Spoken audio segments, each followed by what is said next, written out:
Do you wake up every morning with brutal back pain that makes you look 80 years old standing up? If mornings are the worst part of your day, it's not random. It's one of the most common signs of a disc herniation. And there's a specific reason your pain feels worse when you first wake up. My name is Dr. Grant Elliott, founder of RehabFix, and we've helped thousands with low back pain, disc herniations, and sciatica fully recover through our one-on-one online coaching program. And in this episode, I'm going to explain why disc pain is worse in the morning, what's happening during your spine while you sleep, and show you a simple morning routine that reduces disc pressure, calms the nerve, and helps you start your day with less pain without surgery.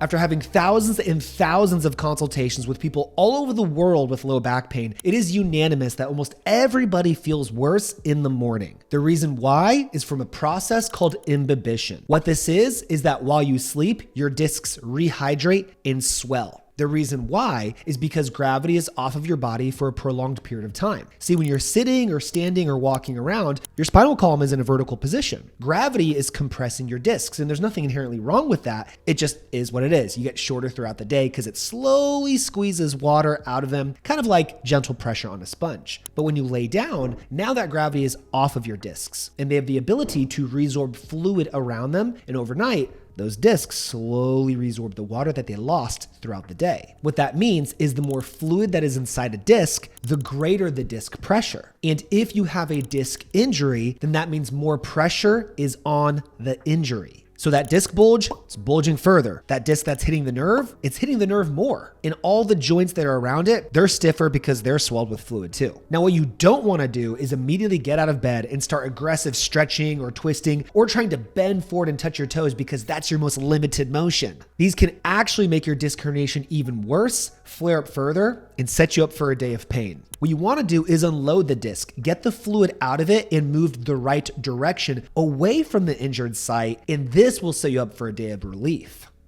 Hey, real quick, I know you're struggling with pain and obviously want to fix it. So if you just text me the word pain to 317-751-9509, I will send you my free back pain fix demo. Just text that number and you can fix your pain. Thank me later. Back to the show.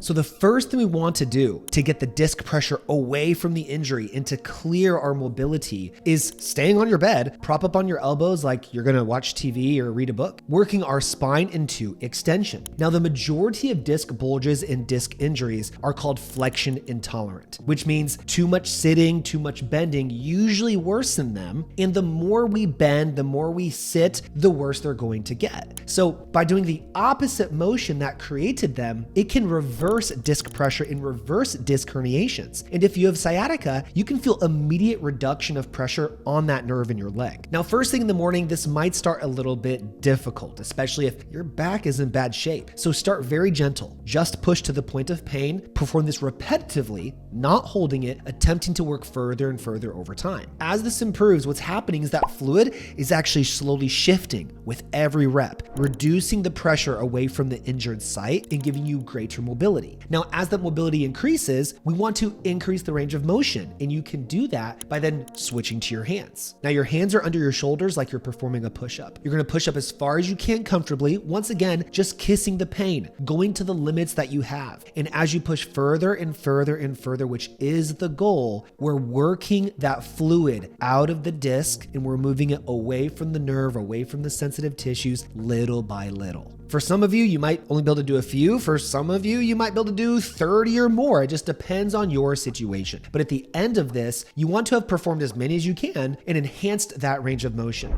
Now, if your range of motion has improved, it means the disc is in a better position. So we want to stabilize around that disc to set us up for longer lasting results throughout the day. You're going to get down on the ground on the edge of the bed. You're going to put your upper back on the bed, your feet far out in front of you. And now, while keeping the pressure on your heels, you're going to drive your hips straight to the ceiling, keeping a straight line from your shoulders to your hips to your ankles. This is a glute, low back, and hamstring strengthening movement, a posterior chain strengthening movement that can help stabilize around the disc that we just properly moved. Now you can slowly lower your hips to the ground to get a stretch in the glutes, a stretch in the hamstrings, then come right back up, performing this for multiple reps or just holding for time, depending on what's comfortable for you. This will improve your spine's endurance, improve its tolerance to load, and set you up for better movement throughout the rest of the day. Now, after you stand up, you will notice less stiffness, better posture, and reduced pain. The key here is actually having a targeted routine for your issue versus just getting up and struggling to begin another day in pain.